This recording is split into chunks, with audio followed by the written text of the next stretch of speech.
Perfect. She's going to need this at home. Those words came out of my son-in-law's mouth as he held up a maid's uniform, a blue uniform with a white apron that his mother had just given to my daughter Molly on her own wedding day.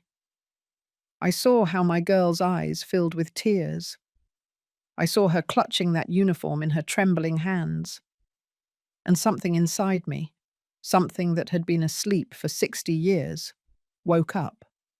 My name is Eleanor Pierce. I am 60 years old, and what happened that night at the Grand Ballroom in Dallas changed everything. But to understand what I did, I need you to listen from the beginning, because there are stories that can't be told in one night. There are humiliation that are slowly woven with fake smiles and poisoned words. Molly met Robert 3 years before that wedding. It was January. I was preparing a pot of black coffee in the kitchen when she arrived, practically floating. "Mum, I met someone." That is how everything started, with that innocent phrase, with those bright eyes that I hadn't seen since she was a little girl. Robert came from a family with a well-known last name in the Upper East Side of Manhattan. His mother, Constance Harrington, Mendez's widow, had been the queen of her small kingdom her entire life. A woman who measured people by the size of their houses and the sparkle of their jewelry. The first time I met her was in a coffee shop in Midtown. She arrived 30 minutes late. "Oh, please excuse me, Eleanor," she said without looking me in the eye. "My driver got the address mixed up." She never called me by my first name again. From that day on, I was simply Molly's mum, as if I didn't have my own identity.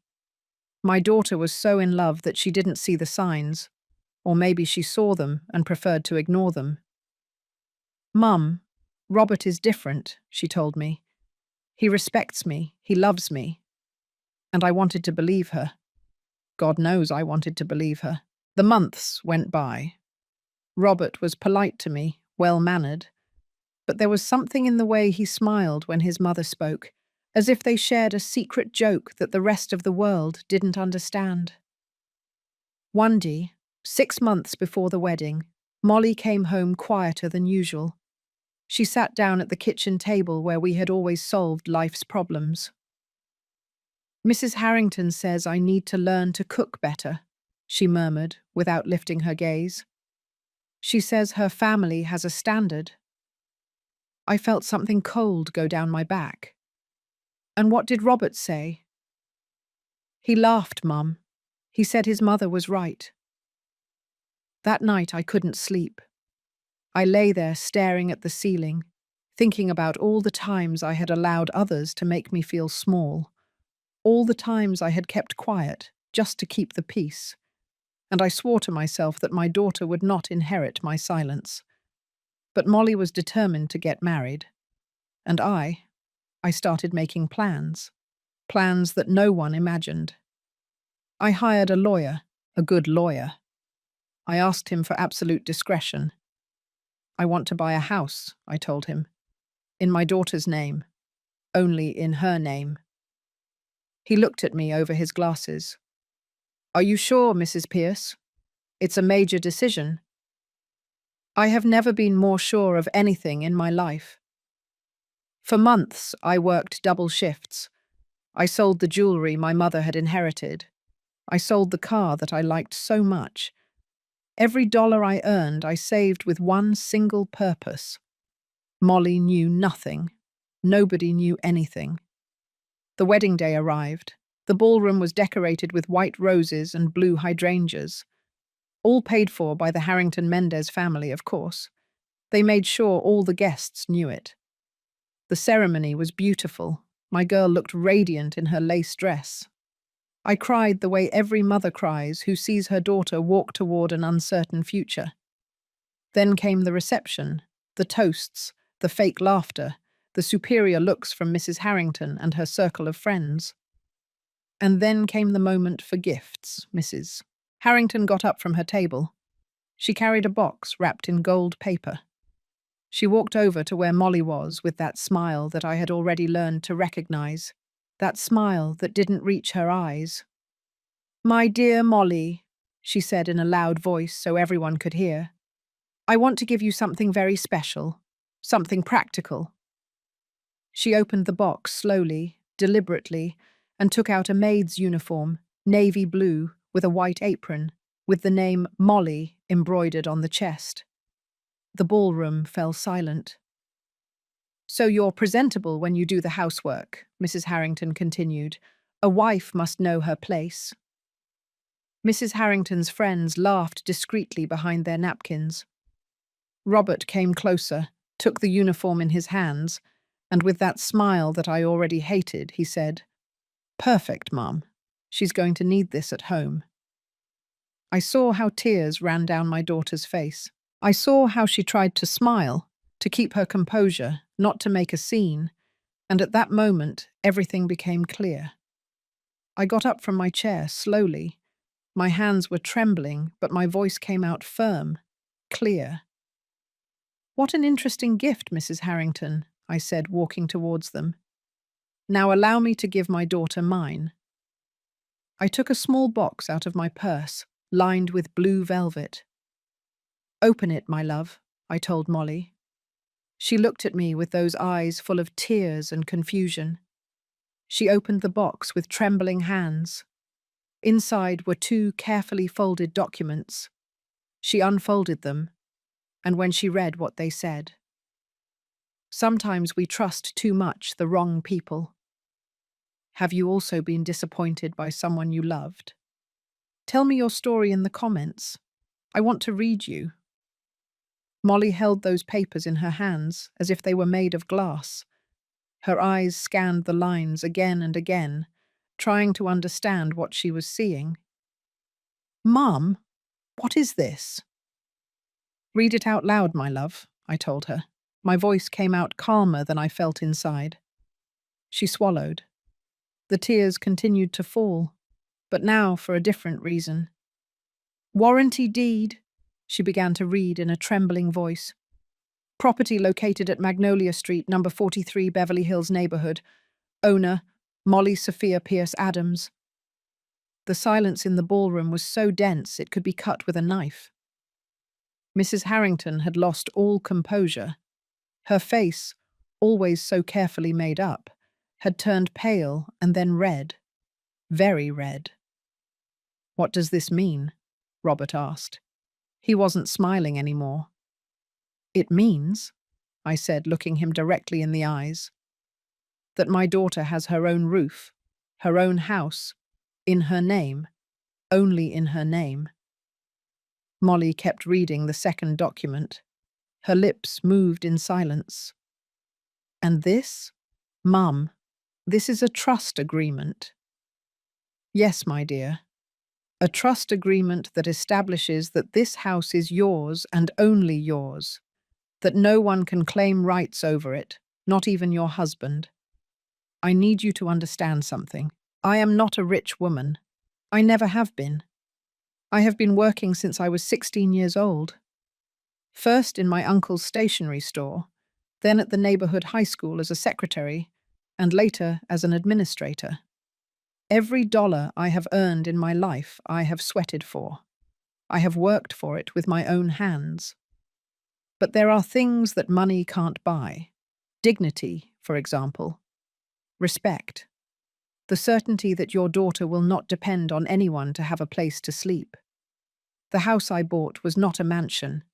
It was a simple 3-bedroom house, with a small yard and a fountain in the patio. But it was hers. Completely hers. "I don't understand," Robert said. His voice had changed. He was no longer the polite, well-mannered son-in-law. He was a man who had just realized that something was not going according to his plans. "Why would you do something like this? Don't you trust me?" I approached him, very slowly. I looked at him as only a mother can look at the man who is about to hurt her daughter. "It's not about trust, Robert. It's about my daughter never having to wear that uniform your mother gave her. It's about if one day she decides that she no longer wants to be in a place where she is humiliated, she has somewhere to go." Mrs. Harrington finally found her voice. "This is an insult to our family." Her sharp voice echoed in the ballroom. Some people started murmuring. "You're implying that my son won't take good care of his wife."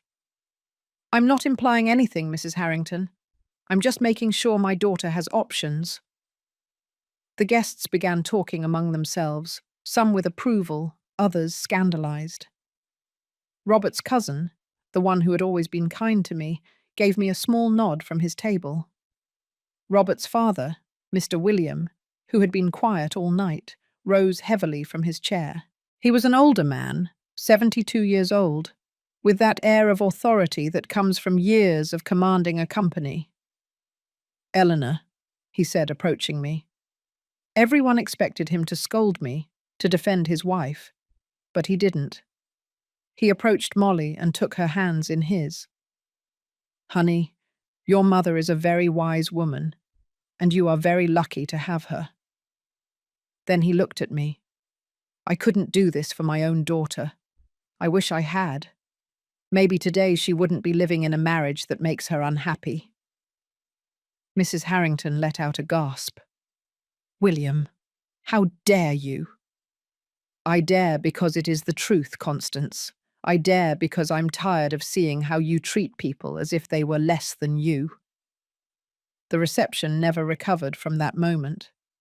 Some guests started saying goodbye early. Others stayed, but with uncomfortable faces, not knowing where to look. Molly hugged me so tightly that I thought she was going to break my ribs. "Thank you, Mum," she whispered in my ear. "Thank you." "Don't thank me yet, my dear. This is just the beginning." And she was right, because what happened that night was only the beginning. Let me tell you how I came to that moment, how I came to make that decision that changed everything. 6 months earlier, when Molly had told me about Mrs. Harrington's comment about her cooking, I had gone to visit my sister, Lucy. Lucy is 2 years older than me. Her whole life she had been prettier, thinner, more elegant. She married young to a man from a good family, Richard, a well-mannered, handsome man with a prosperous import business. For 20 years, Lucy lived in a beautiful house in the Hamptons. She had a driver, she had maids, she had everything a woman could desire, except respect. Richard cheated on her. Everyone knew it. He didn't even bother to hide it. And when Lucy finally had the courage to ask for a divorce, she discovered something terrible. The house was in his name. The cars were in his name. The bank accounts were in his name. Lucy had nothing. After 20 years of marriage, of raising 3 children, of organizing her husband's business dinners, of being the perfect wife, she had nothing. She had to return to my parents' house, at 42 years old, with her children, with no money, with no options. The day I went to visit her, I found her in the kitchen of the house where we grew up. Our mother had passed away 2 years ago. The house was empty and sad. Lucy was preparing chamomile tea. Her hands, which before were always perfectly manicured, now looked rough, without a manicure, with short nails. "You know what the worst part is, Ellie," she said without looking at me. "It's not that he cheated on me. It's not that he left me. The worst part is realizing that I was never the owner of my own life. Everything I had was borrowed, and when I was no longer useful to him, he took it all away from me." We remained silent, drinking that bitter tea. "Molly is getting married," I finally told her. Lucy looked up. In her eyes I saw something that broke my heart. Fear. "Don't let the same thing happen to her, Ellie. Please, don't let her make my mistake."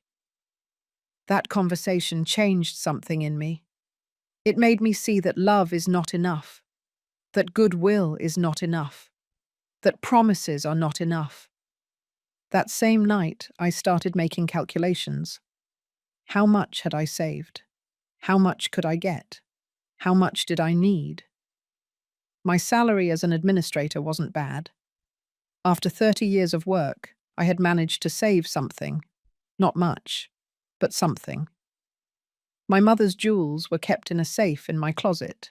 A pearl necklace, some white gold earrings, a ring with a small diamond that my father had given her on their 25th anniversary. "Forgive me, Mum," I whispered that night as I took it out of its case. "But this is for your granddaughter. I know you would understand." I went to 3 different jewelers to get the best price. In the last one, the owner was an older gentleman who looked at me with tired eyes. "They are very beautiful pieces," he told me. "Are you sure you want to sell them?" "Completely sure." He gave me a fair price. Not excellent, but fair. I signed the papers without hesitation.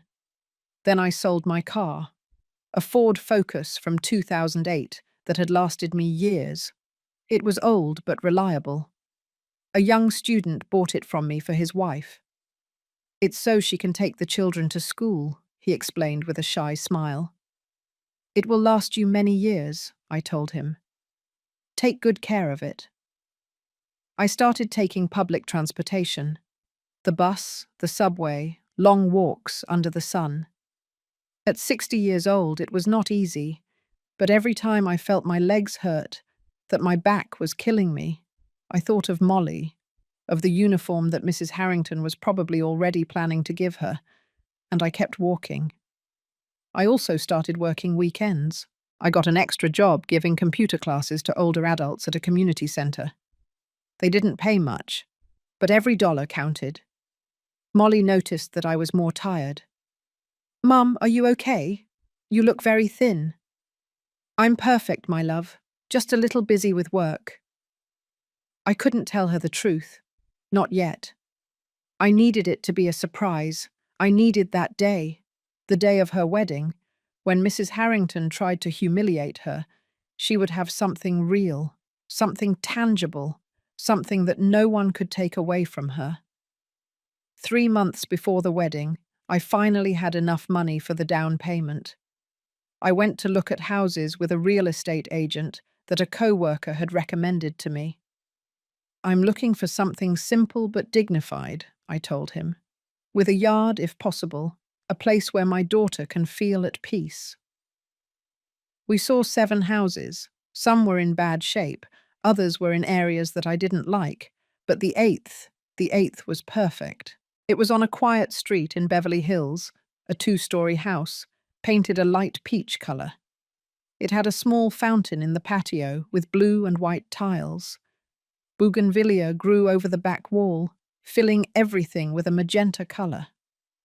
"This one," I said. "This is it." The agent looked at me surprised. "You don't want to see the inside?" "Yes, of course, but I already know this is the one." We went in. The interior smelled of fresh paint and cleanliness. The living room was small but bright.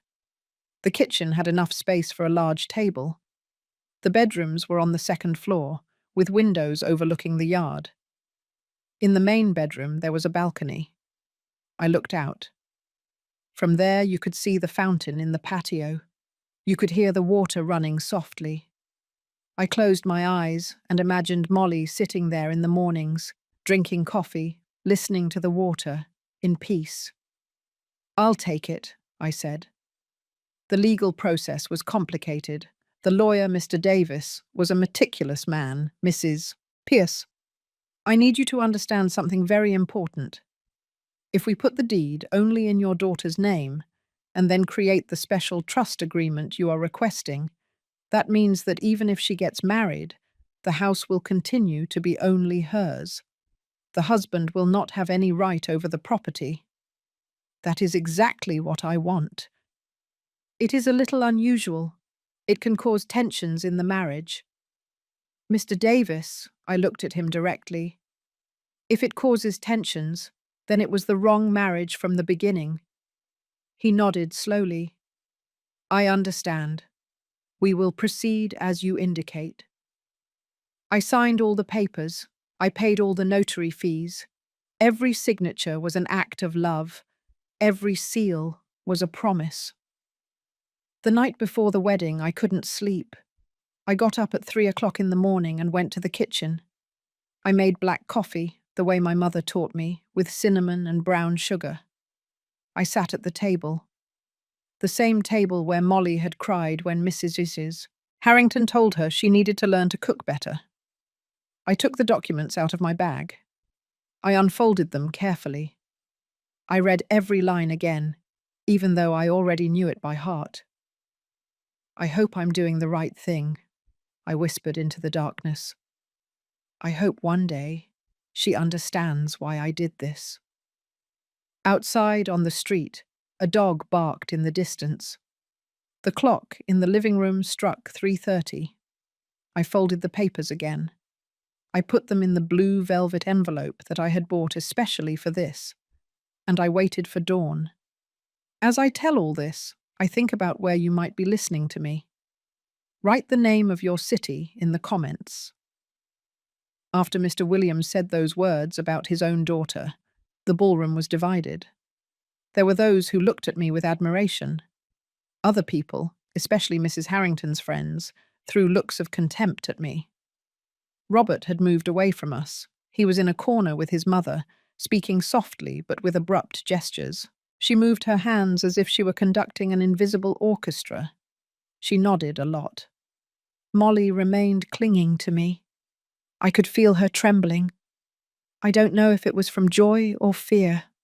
Maybe both. Mum, I don't know what to say. Don't say anything, my dear. Just promise me that you will never forget that you have that place. That you will always, always have a roof that is yours.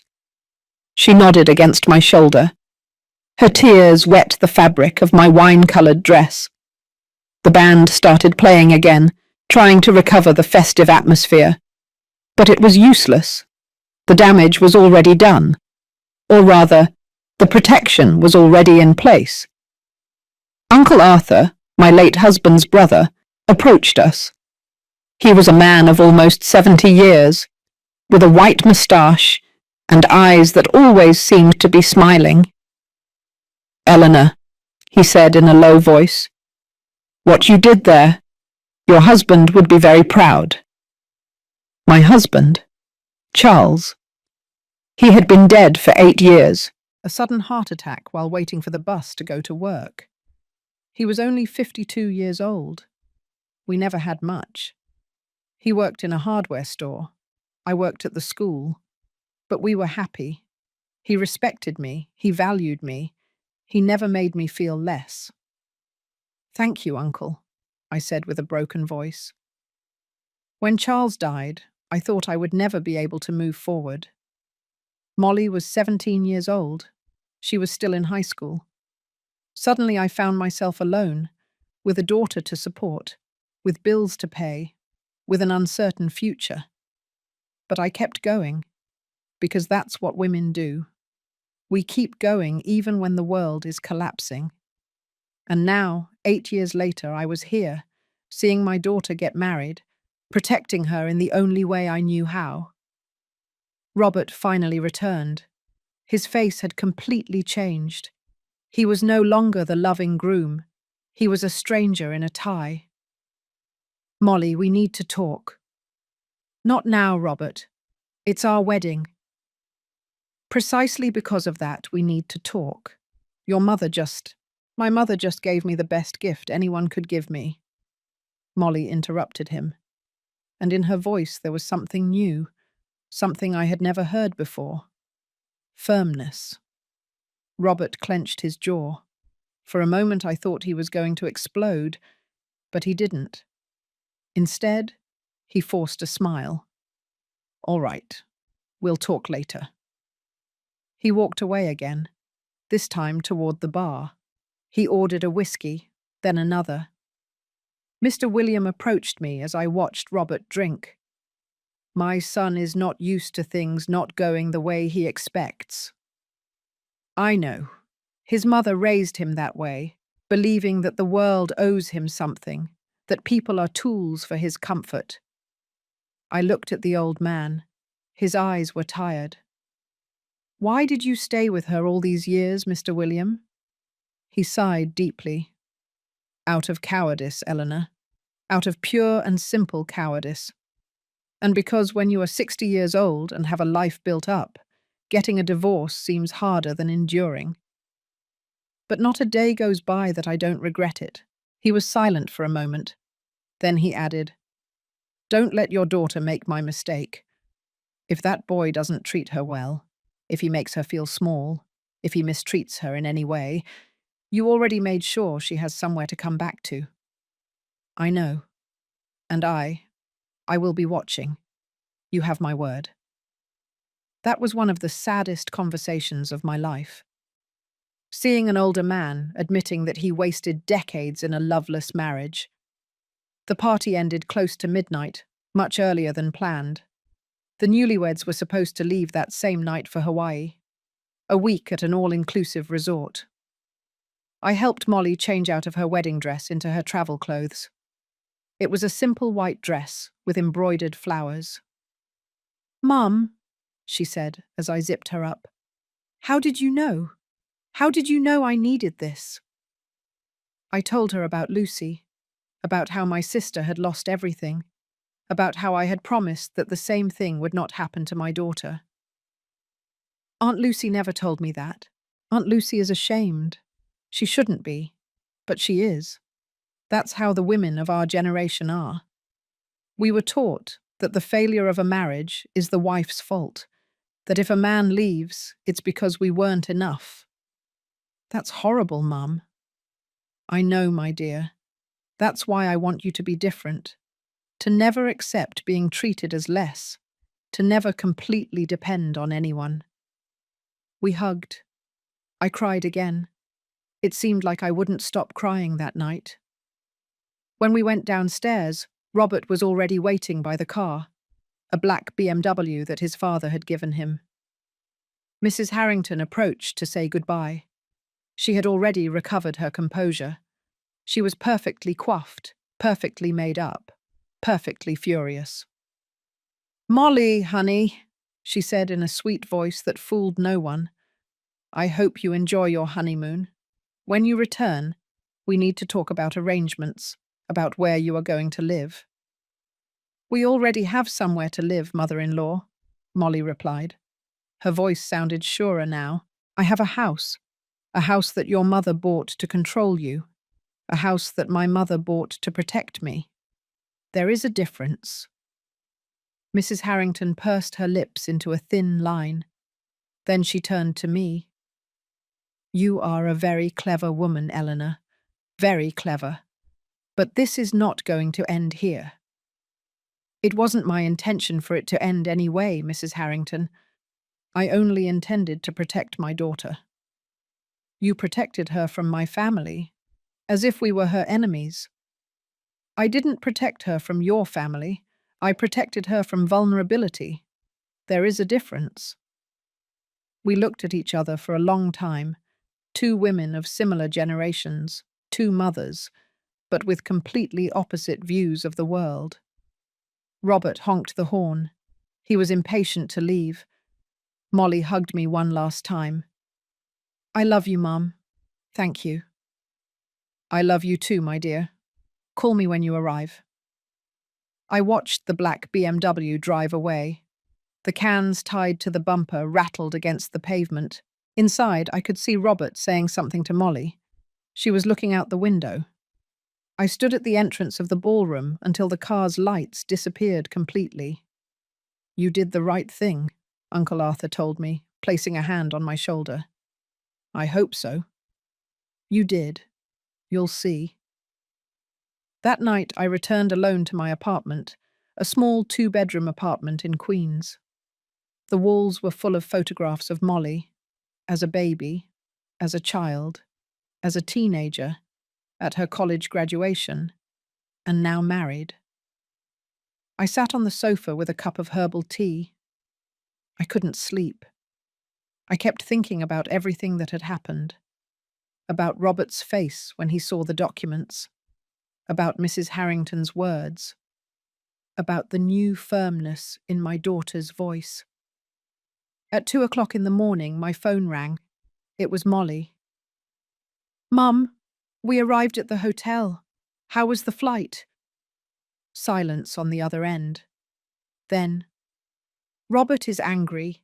He hasn't spoken to me since we left the ballroom. I felt my heart clench. And how are you? I don't know, Mum. I'm confused. I should be happy. It's my honeymoon. But he's punishing you with silence. Yes. I took a deep breath before speaking. My dear, listen to me closely. If a man punishes you with silence, with emotional abuse, with making you feel guilty for protecting yourself, that man does not love you. He wants to control you, and those are two very different things. Mum, we just got married. I knew. And maybe Robert is just processing everything. Maybe tomorrow he'll wake up and everything will be better. But if not, if in these next few days he treats you badly, if he makes you feel like you did something wrong by accepting my gift, then you know who he really is.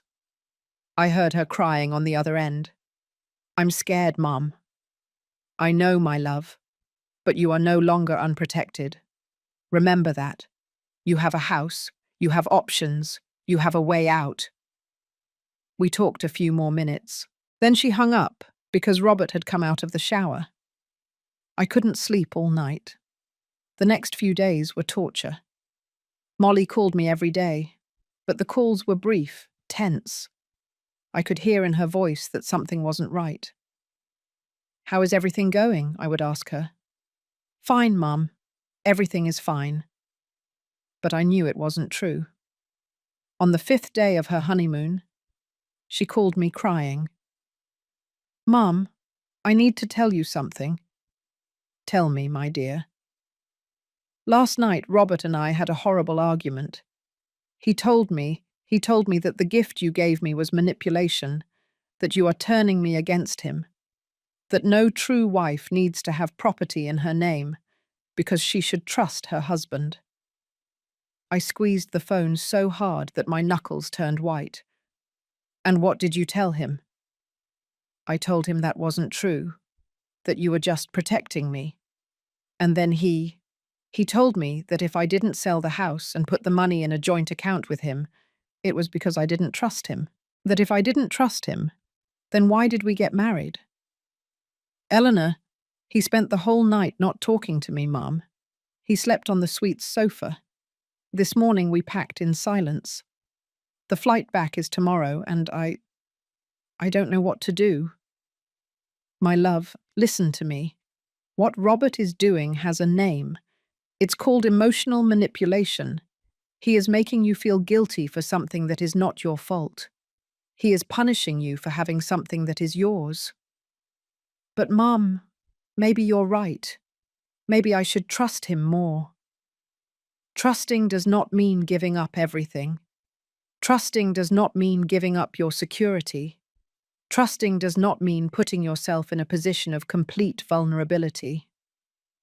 She cried and cried. I don't know what to do. Yes, you do, my dear. Deep down, you know. But you're afraid. And it's okay to be afraid.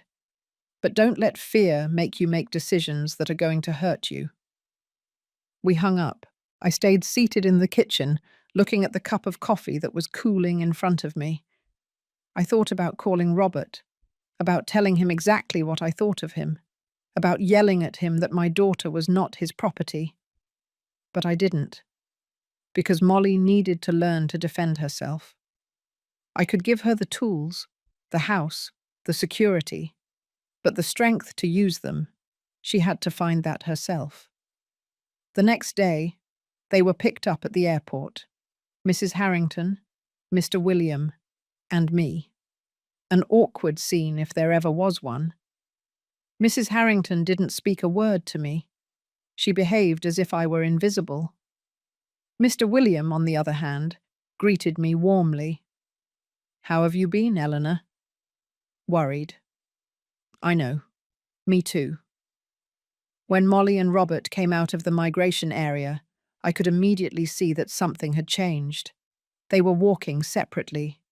He was ahead, She was behind, as if they were two strangers who just happened to take the same flight. Molly hugged me tightly. She was thinner. She had dark circles under her eyes. "My love, are you okay?" "Now I am, Mum." Robert greeted his parents. He completely ignored my presence. In the parking lot, Mrs. Harrington approached them. "Children, come have dinner at the house tonight. We need to talk about your plans, about where you are going to live." Robert immediately nodded. "Yes, Mum. Let's go." But Molly said, "No, thank you, mother-in-law. I'm very tired. I want to go home to rest." "Your house?" Mrs. Harrington asked with venom in her voice. "Are you referring to the house your mother bought to control you?" And then Molly did something I will never forget. She straightened up. She lifted her chin. She looked her mother-in-law directly in the eyes. And she said, "I am referring to my house, the house that is in my name, the house where my husband and I are going to live. And if he has a problem with that, then we have bigger problems than deciding where to have dinner."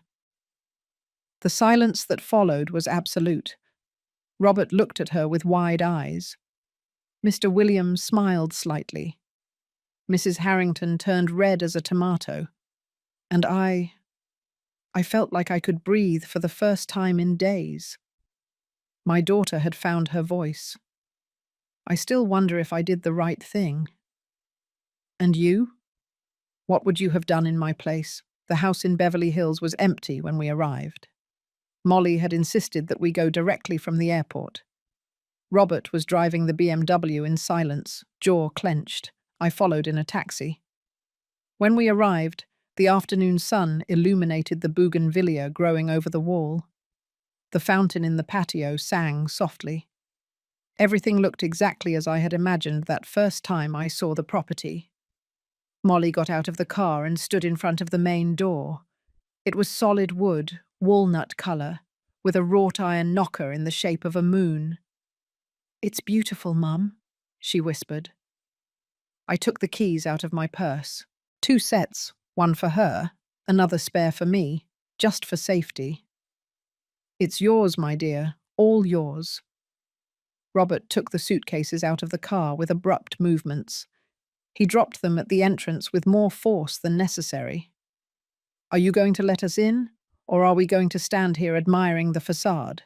His voice was cutting. I opened the door. The interior smelled new, of fresh paint and possibilities. The living room had clay tile floors. The windows overlooked the yard. There was a small dining room that connected to the kitchen. Everything was empty, of course. There was no furniture yet. "I thought you could decorate it to your liking," I told Molly. "Choose your own furniture. Make this place truly yours." She walked through every room, touching the walls, looking out the windows, discovering every corner. Her eyes shone in a way I hadn't seen in weeks. Robert, on the other hand, walked with his hands in his pockets, examining everything with a look of disgust. "It's small," he finally said. "It has 3 bedrooms, 2 full bathrooms, living room, dining room, kitchen, and a yard," I replied. "For a young couple, it is more than enough. My apartment in Midtown is bigger. This is her house, not a rented apartment." He looked at me with cold eyes. "It's not her house, it's Molly's. You made sure of that, didn't you?" "Exactly." We went up to the second floor. The main bedroom had that balcony that I had liked so much. From there you could see the fountain, surrounded by ferns and small white flowers that I myself had planted a week before the wedding. Molly went out onto the balcony. The wind moved her hair. For a moment she looked like a little girl again. My girl. "Mum, this is perfect." Robert entered the bedroom, looked around, and let out a dry laugh. "Perfect? It doesn't even have enough closet space for all my clothes." "You can put an additional closet in," I suggested, "or use one of the other bedrooms as a dressing room. Or we could sell this house and buy something better." something that belongs to both of us. The silence that followed was heavy. Molly turned from the balcony. We are not going to sell the house, Robert. Why not? If you really trusted me, this has nothing to do with trust. She interrupted him. Her voice was firm but tired. It has to do with the fact that this is the first thing in my life that is completely mine. Can you understand that? What I understand is that your mother manipulated both of us. My mother protected me. Why is it so hard for you to see the difference? I cleared my throat. I think it's better if I leave you alone. You have a lot to talk about. I quickly went down the stairs. I could hear their voices getting louder. I didn't want to be there. They needed to resolve this between themselves. Before leaving, I left the second set of keys on the kitchen sink. And I also left an envelope. Inside were $5,000. It wasn't much, but it was something for them to start buying the basics. Furniture, kitchen utensils, curtains. The taxi was waiting for me outside. The driver was leaning against the car, smoking a cigarette. Everything okay, Mum? Everything's fine, I lied. During the drive back to my apartment, I wondered if I had done the right thing. If maybe Mrs. Harrington was right. If perhaps my gift had been a form of manipulation. But then I thought of Lucy, about how she had lost everything, about how she had returned to our parents' house with nothing, without options, without dignity, and I knew I had done the right thing. The next few days were strange. Molly called me infrequently. When she did, her voice sounded muted. How are things going?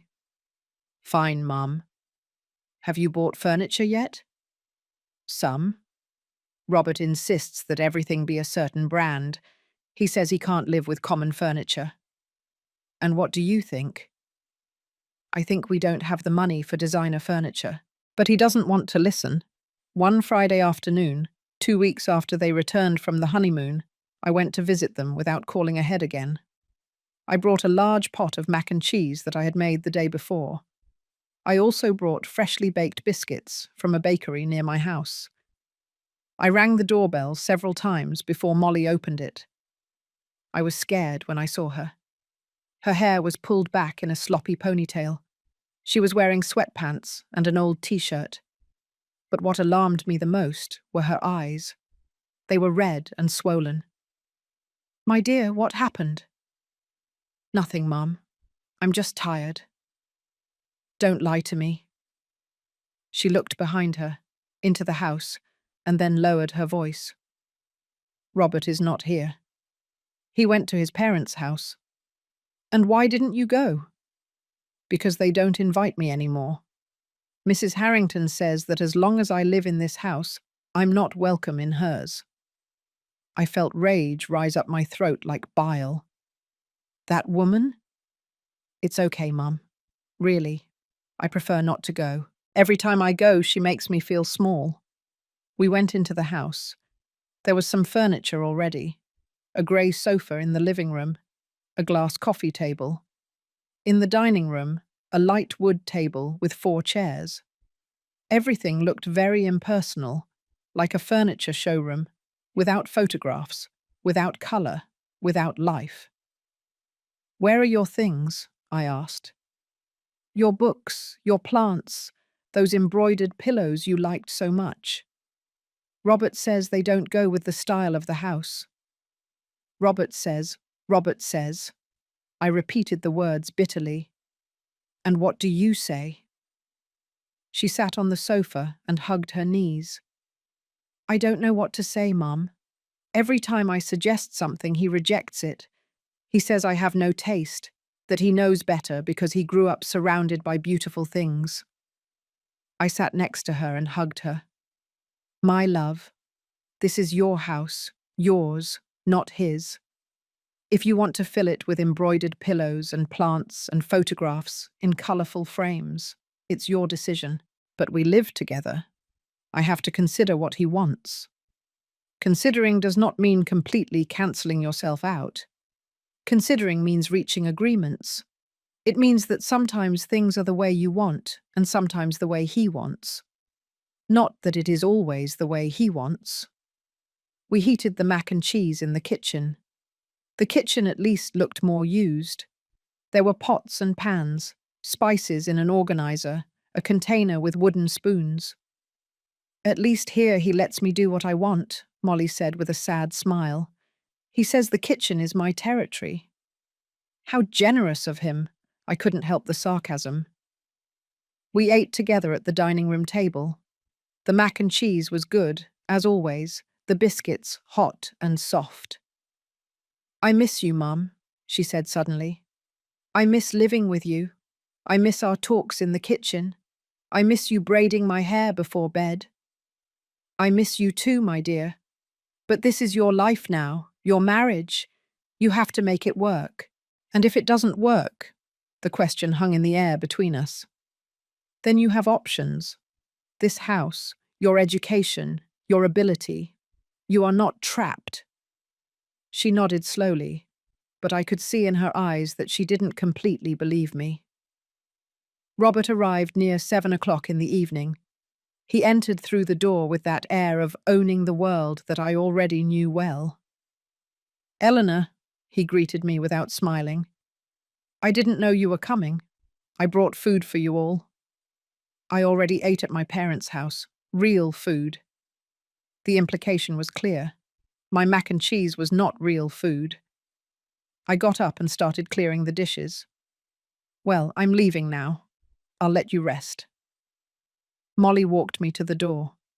When Robert couldn't hear us, I whispered, If you need me, no matter the time, call me, okay? Okay, Mum. I hugged her hard, very hard. I love you. I love you too. In the taxi ride back, I cried. I cried because my daughter was suffering and I couldn't do anything. I cried because the marriage she had been so excited about was turning into a cage. I cried because I knew things were going to get worse before they got better. The weeks passed. Molly kept calling me, but less and less often. When we spoke, it was brief. How are you? Fine. How are things with Robert? Fine. Are you sure? Yes, Mum. Don't worry. But I worried. I worried all the time. One Saturday morning, a month and a half after the wedding, my phone rang. It was Mr. William. Eleanor, I need to talk to you. Tell me, Mr. William. Not over the phone. Can we meet today? Me and my daughter, Gloria. Your daughter? Yes, the one I mentioned at the wedding. The one who is in an unhappy marriage. She wants to meet you. We agreed to meet at a coffee shop in Brooklyn. I arrived first, ordered a black coffee, and sat by the window. Mr. William arrived 10 minutes later with a woman in her 40s. She was thin, with her brown hair pulled back in a bun. She was dressed elegantly, but looked tired. Eleanor, this is my daughter Gloria. Gloria, this is Eleanor Pierce, Molly's mum. We shook hands. Hers was cold. Nice to meet you, she said softly. We sat down.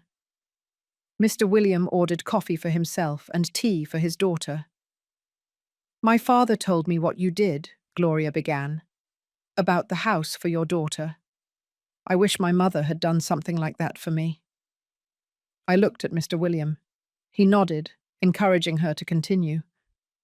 Gloria took a deep breath. I have been married for 15 years to a man who mistreats me. Not physically. He has never laid a hand on me. But emotionally, he has destroyed me. Her voice cracked a little. She stopped. She took a sip of tea. When I got married, I worked at my father's company. I was the director of marketing. I liked my job. I was good at what I did. She was excellent, Mr. William corrected.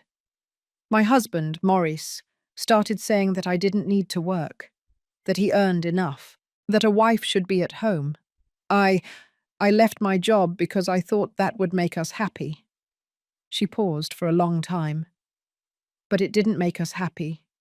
He kept finding things to complain about, that the house wasn't clean enough, that the food wasn't like his mother's, that I had become boring because I no longer had anything to talk about except the home. Gloria. I took her hand across the table. It was trembling. 3 years ago, I asked him for a divorce, and I discovered that I had nothing. The house is in his name, the cars, the bank accounts, everything. I haven't worked in 12 years. I don't have recent experience. I don't have my own savings. And your father's company? Morris convinced my mother that I shouldn't go back, that it would be uncomfortable, that it was better if I stayed home. Mr. William closed his eyes. I could see the pain on his face. I should have defended her more, he said. I should have confronted Constance, but I didn't. And now my daughter is trapped. I'm not trapped, Gloria said with a thin voice. I'm just out of options. That's why I wanted you to talk to her, Mr. William explained. So you could see what can happen. So your Molly doesn't end up like this. Molly has the house, I said. She has options. But for how long? Gloria asked. How long before Robert convinces her to sell it, or to put his name on the deed? My husband also started like that, little by little, asking for small things, making me feel selfish for wanting to keep something of mine. Her words chilled my blood. What are you telling me? I'm telling you to watch your daughter, to be vigilant, because men like Robert, like my brother, don't change. They just become more subtle. Mr. William looked at me with tired eyes. Robert is my son, and I love him, but I'm not blind. I know how he is. I know how his mother raised him, and I'm afraid for Molly. Me too, I admitted. Gloria squeezed my hand. Don't let your daughter end up like me. Please. We stayed there, in that coffee shop in Brooklyn. 3 people united by the fear that the women we loved were in danger. When I returned home that afternoon, I called Molly. My dear, I need to see you. Mum, I can't right now. Robert and I are going to the movies. To the movies? That's good. What are you going to see? I don't know. He's going to choose. And you don't want to choose? I don't really care. Anyway, I never like the same movies as him. That phrase, that simple phrase told me everything I needed to know. My daughter was losing herself. Molly. Yes, Mum. I love you. And I'm here. I'm always going to be here. I know, Mum. I love you too. We hung up. I stayed seated in my living room, looking at the photographs on the wall. Molly as a child, smiling without worries. Molly at her graduation, proud and happy. Molly on her wedding day, beautiful, but with something of fear in her eyes that I hadn't wanted to see. And I understood something. Giving her the house had been only the first step. I had put the tools for her freedom in her hands. But now I had to teach her how to use them, because a cage doesn't need walls when the person caged doesn't know she can fly. As I tell all this, I think about where you might be listening to me. Write the name of your city in the comments.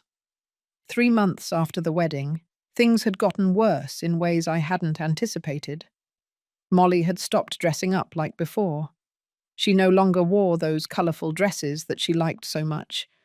Now she only dressed in black, grey, or beige. Neutral colours, colours that didn't draw attention. It's just that Robert says bright colours are for young women. She explained to me one day when I asked her. He says that now that I'm a married woman, I should look more serious, more mature. You're 26 years old, Molly. You're young. I know, Mum, but it's easier this way. If I dress how he likes, we don't have arguments. She had also stopped seeing her friends. Lauren, her best friend since high school, had called me a week earlier. Mrs. Pierce, is Molly okay? She no longer answers my messages. The last time I invited her out for coffee, she told me she couldn't, Tom, because Robert didn't want her to go out alone. That Robert didn't want her to go out alone? Yes. He said that he thought it was inappropriate for a married woman to be out with single friends, that it gave a bad image. Every new piece of information was like a dagger in my heart. One Thursday afternoon, I decided to go visit her without calling ahead again. I needed to see with my own eyes how my daughter really was. I rang the doorbell several times. No one opened. I took out my emergency set of keys and went in. The house was in the gloom, all the curtains closed. It smelled of being shut up. Molly? I heard a noise on the second floor. I went up quickly. I found her in the main bedroom, sitting on the floor of the balcony, hugging her knees. Her gaze was lost. My dear, what are you doing here in the dark? She looked at me as if she didn't recognize me for a moment.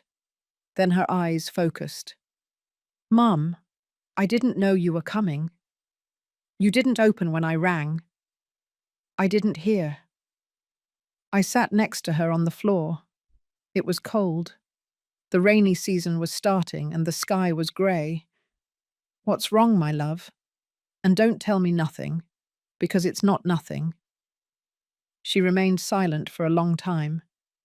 Then, in a voice so small I could barely hear her, she said, I'm pregnant. The world stopped for a moment. Pregnant? 2 months. And Robert knows? Yes. And what did he say? She started crying, deep sobs that shook her whole body. He said that now I definitely wouldn't be able to work, that I would have to dedicate myself completely to the house and the baby.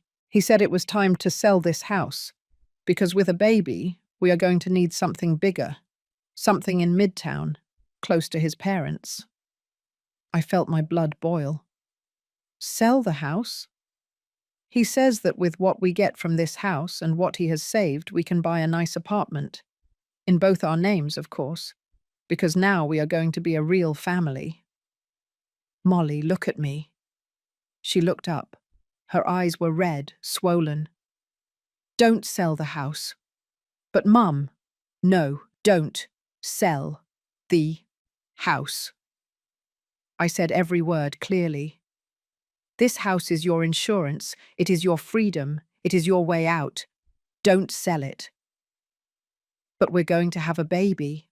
Robert is right. We need something bigger. This house has 3 bedrooms, 1 for you, 1 for the baby, and 1 for guests. It is more than enough. Robert says the neighborhood is not good, that Beverly Hills is too far from everything. Robert says. Always Robert says. And what do you say, Molly? What do you want? She was silent, and in that silence I understood something terrible. My daughter no longer knew what she wanted. She no longer knew who she was. Listen to me closely. I took her hands. I know you are scared. I know a baby changes everything. But don't let fear make you give up the one thing that is yours. Robert has his properties, he has his money, he has everything. But this house is yours, only yours. I don't want to fight with him, Mum. I'm so tired of fighting. I know, my dear, I know. I hugged her while she cried. Her body was thinner. I could feel her ribs. Have you eaten today? I'm not hungry. Are you going to the doctor? Robert wants me to go to his mother's gynecologist, a doctor in Midtown. And do you want to go to that doctor? I don't know him. Then let's find another one that you choose, one that you feel comfortable with. Robert is going to get angry. Robert is not the one who is pregnant. You are. You decide. For the first time in that conversation, I saw a flash of something in her eyes. I don't know if it was hope or just a spark of the Molly I knew. That night I stayed to sleep in the house. Molly didn't protest. I think she needed company. I made chicken soup with vegetables, nothing too heavy. She ate a little, but she ate something. We were watching television when Robert arrived near 10 o'clock in the evening. "Eleanor," he greeted me with that cold tone that was already habitual. "What are you doing here?" "I came to see my daughter." "I see. Well, you've seen her. Now you can leave." Molly was sitting on the sofa, very still. I could see how she tensed up. "Actually, I'm going to stay tonight," I said. "Molly isn't feeling well and I want to be here." "It's not necessary. I can take care of my wife."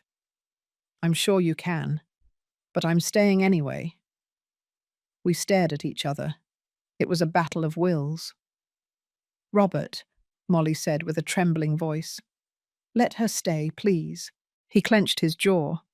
Then he went up the stairs without saying a word. "Thank you, Mum," Molly whispered. "You have nothing to thank me for." I slept in the guest room.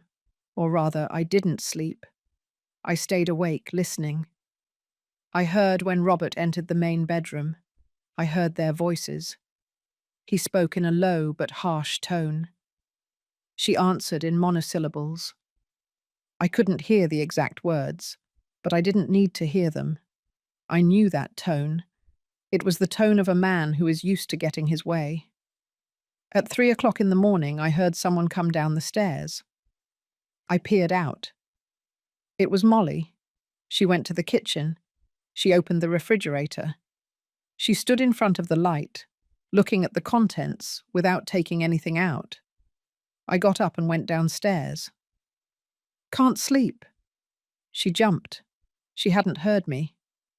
"Mum, you scared me." "Sorry, my dear. Do you want me to make you something? Tea? Warm milk?" "I don't know what I want." She sat down in one of the dining room chairs. I put milk with cinnamon on the stove to heat up. "Robert is very angry," she said after a while. "He says that you are turning me against him, that before the wedding I was different." "And what do you think?" "I think everything was easier before, when we were just dating, when he was sweet and attentive." "People don't change overnight, Molly. They just stop pretending." "Do you think he was pretending?" I poured the milk into 2 mugs. I sat across from her. "I think that when a man is courting, he shows his best version, and when he feels he has you, he shows his real version." "So the Robert I knew wasn't real." "Maybe he was real, but he wasn't complete. Now you are seeing the whole picture." She took a sip of milk. A tear rolled down her cheek. "I don't know if I can do this, Mum. Being a wife, being a mother, living like this." "You don't have to live like this. There are other ways." "Get a divorce?" "We just got married. I'm pregnant. I can't get a divorce." "I'm not saying you have to get a divorce. I'm saying you set boundaries, that you let him know that he can't treat you like you're his property." "It's easier said than done." "I know, my dear. Believe me, I know." We finished the milk in silence. Then I walked her back to her bedroom. "Mum?" "Yes?" "Were you happy with my dad?" The question caught me by surprise. "Very. Your dad was a good man." "But did you have problems?" "All marriages have problems, my love. The difference is how you resolve them. Your dad and I talked. We listened to each other. We respected each other. Neither of us tried to control the other." Robert says that controlling is another way of loving, that when someone loves you, they want to know where you are, what you're doing, who you're talking to. That's not love, Molly. That's possession. And there's a huge difference, Vince. She nodded slowly. "Good night, Mum." "Good night, my dear." The next morning I woke up early. I went downstairs and made coffee. I also made scrambled eggs with home fries. Robert came down first. He was dressed in a perfectly ironed grey suit. He smelled of expensive cologne. "Good morning," I told him. "Good morning," he replied without looking at me. He poured himself coffee and sat at the table with his phone. "Robert, we need to talk." "We have nothing to talk about." "I think we do. It's about Molly." "My wife is not your problem. She is my daughter. She will always be my problem." He looked up from his phone. His eyes were cold. "Look, Eleanor, I know you think you know me, that you know exactly what kind of man I am, but you don't know anything." "I know enough." "Yeah? Do you know that I love your daughter, that I would do anything for her?" "What I see is a man who is trying to isolate his wife, to cut her off from her friends, from her family, from everything that makes her feel like herself. What you see is what you want to see." "Then prove me wrong. I don't have to prove anything to you." At that moment, Molly came downstairs. She was wearing an old nightgown, her hair messy. She looked vulnerable. "Good morning," she said in a small voice. Robert immediately stood up. His attitude changed completely. Suddenly he was all smiles. "My love, how did you wake up? Did you sleep well?" "Yes." "Do you want me to prepare you something? Fruit? Yogurt?" "I already prepared breakfast," I said. Robert gave me a quick glance. Then he smiled at Molly again. "I have to leave. Important meeting. But I'll call you later, okay?" He gave her a kiss on the forehead. Then he left without saying goodbye to me. Molly and I ate breakfast in silence. She ate a little more than the night before. That was good.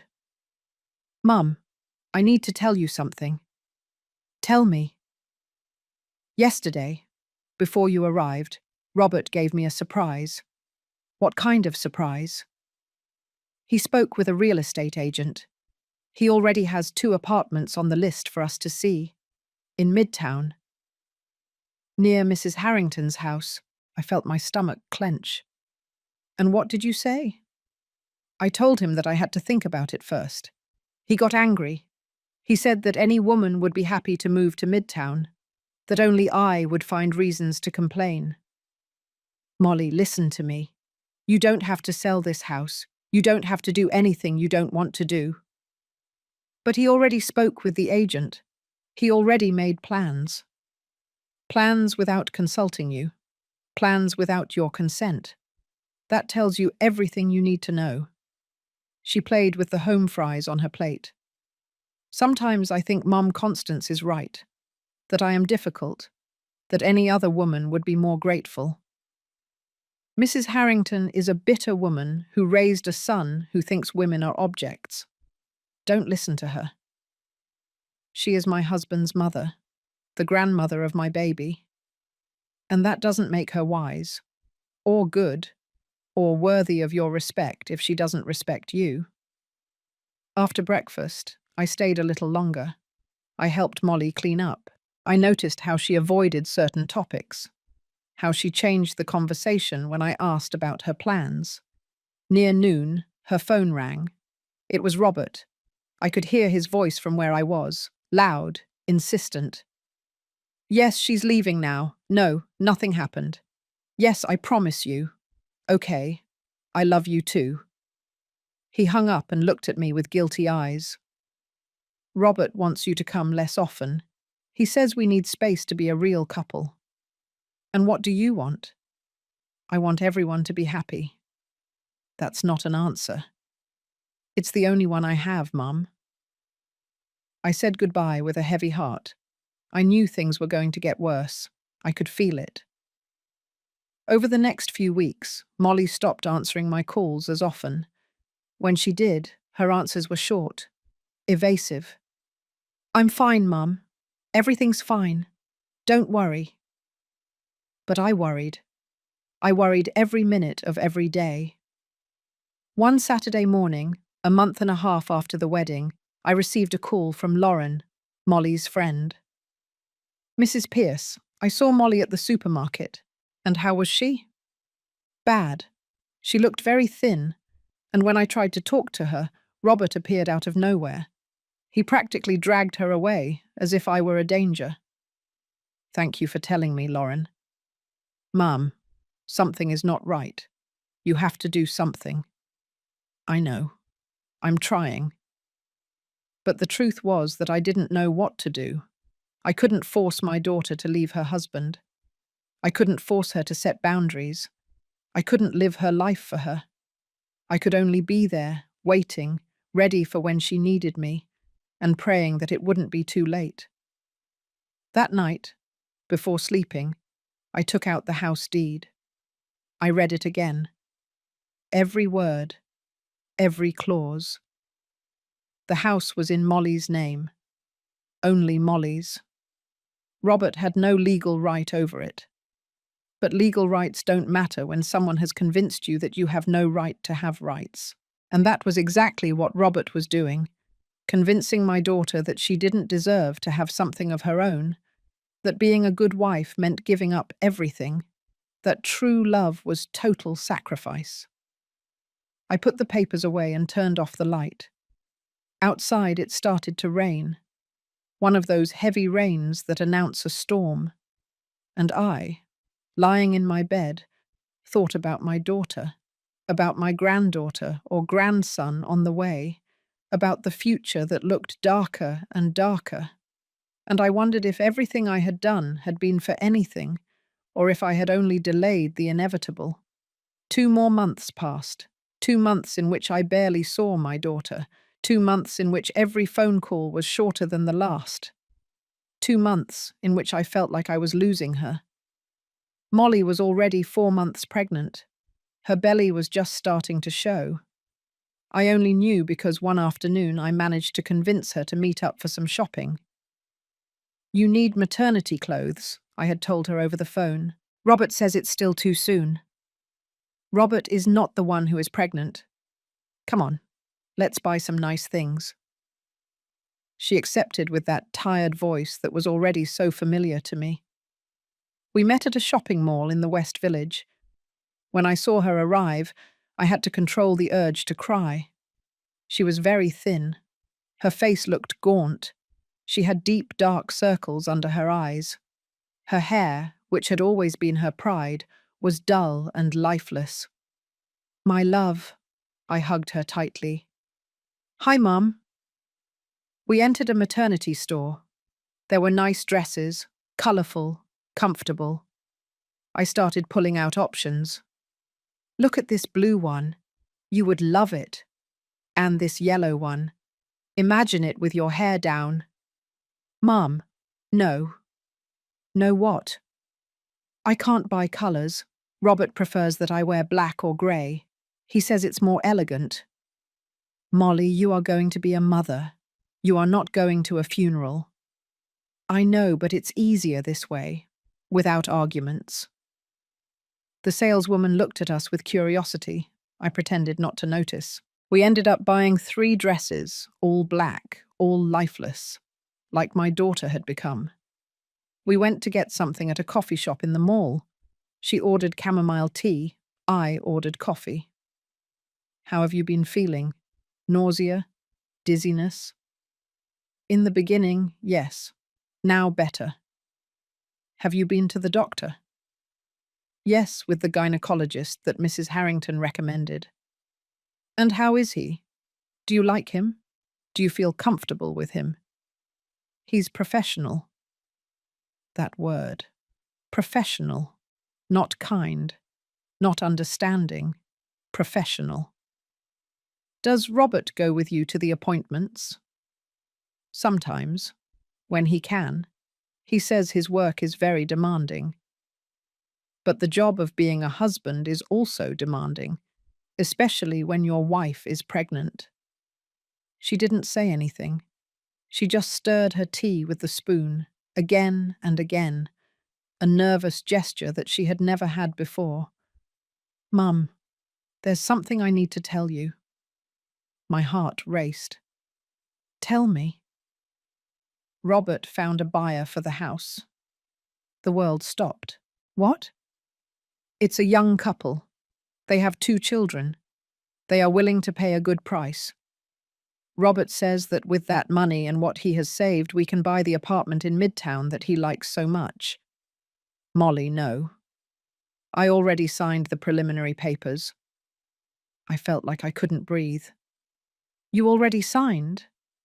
Robert told me it was just to show that we were interested, that we could still back out. And do you want to back out? She started crying. There, in the middle of the coffee shop, with people around. I don't know what I want, Mum. Robert says it's what's best for the baby. That in Midtown there are better schools, better parks, better everything. That I am selfish for clinging to a house just because you gave it to me. That house is yours. It is your security. It is your freedom. Robert says that freedom in marriage is a myth, that when 2 people get married they become one, and that what is mine is his and what is his is mine. Then why is the new apartment going to be in both your names, but he didn't put the house in both your names when you got married? She was silent. I could see that she had never asked herself that question. She hadn't thought about that. Well, think about it now. Think carefully. Why does he want you to sell what is yours to buy something that will belong to both of you? Why don't you buy the new apartment and keep the house as an investment? He says we don't need 2 properties. He has more than 2 properties, Molly. He has the apartment where he lived when you were dating. He has a plot of land in Napa Valley that his dad inherited. He has shares in the family company. But the only thing he wants to get rid of is yours. I saw how the ideas began to connect in her mind, how she began to see what I had seen from the beginning. My God, she whispered. You're right. My love, I need you to promise me something. Don't sign anything else. Nothing. Until you talk to a lawyer. A lawyer? Robert will think I don't trust him. And maybe you shouldn't trust him, at least not blindly. She wiped her tears with a napkin. What am I going to do, Mum? I already signed those preliminary papers. Tomorrow we will go with Mr. Davis, the lawyer who helped me with the deed for the house. He will tell us what can be done. Robert cannot find out. He won't find out, unless you tell him. We stayed a little longer in the coffee shop. Molly started talking, and once she started, she couldn't stop. She told me things that chilled my blood, how Robert checked her phone every night while she slept, how he had asked her for the passwords to all her social media accounts, how he got angry if she took more than 10 minutes to reply to his messages, how he had started criticizing her body, her weight, the way she dressed, the way she spoke, how Mrs. Harrington came to the house without calling and checked how clean it was, how she left her little notes where she had found dust or mess, how Robert had suggested that she quit her job, even though she had only been working for a year as a graphic designer at a small agency. He says that with the baby, I won't be able to concentrate, that it's better if I resign now and dedicate myself to preparing everything for when he is born. And do you want to resign? I like my job. They don't pay much, but I like it. It makes me feel useful. Then don't resign. But Robert says, Robert says, Robert says, Robert says. I hit the table gently but firmly. And what do you say, Molly? When are you going to start saying what you want? She looked at me with scared eyes, like a little girl. I don't know how. Then we will learn together. The next day we went to see Mr. Davis. His office was in an old building in Boston. We went up 3 floors by narrow stairs. The lawyer was a man of about 60 years, with thick glasses and a completely white beard. He received us warmly. Mrs. Pierce, Miss Molly, come in, come in. I explained the situation to him. He listened carefully, making some notes in a notebook. When I finished, he leaned back in his chair and sighed. I see. Well, first things first. Did you bring the papers you signed? Molly took some documents out of her purse. The lawyer read them carefully. After a few minutes, he looked up. This is a letter of intent. It is not legally binding. You can back out without any problem. Molly let out a sigh of relief. Seriously? Seriously. But there is something more important that we must discuss. This house is deeded only in your name, correct? Yes, and there is a special trust agreement that prevents your husband from having rights over it, correct? Well, I need you to know something. To sell that house, you need to sign in front of a notary, and the notary has the obligation to make sure that you understand what you are doing, that you are not being pressured. And if I have already signed in front of the notary, have you already done it? No, not yet. Robert said we had an appointment next week. The lawyer leaned forward. Molly, look at me. If you don't want to sell that house, no one can force you. Your husband has no legal right over it, none. Do you understand? But we're married. And yet, the trust agreement that your mother established is very clear. That property is yours and only yours. Robert says I'm selfish. Robert is trying to manipulate you into giving up your security. Molly started crying again. I don't know what to do. If I don't sell the house, he is going to get so angry. I don't know what will happen. The lawyer looked at me. Then he looked at Molly.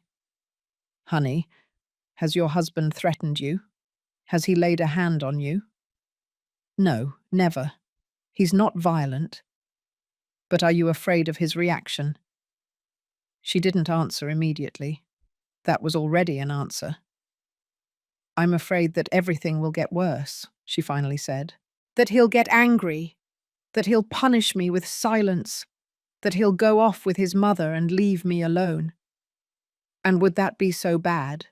The lawyer asked softly. Being alone. I'm pregnant. I can't be alone.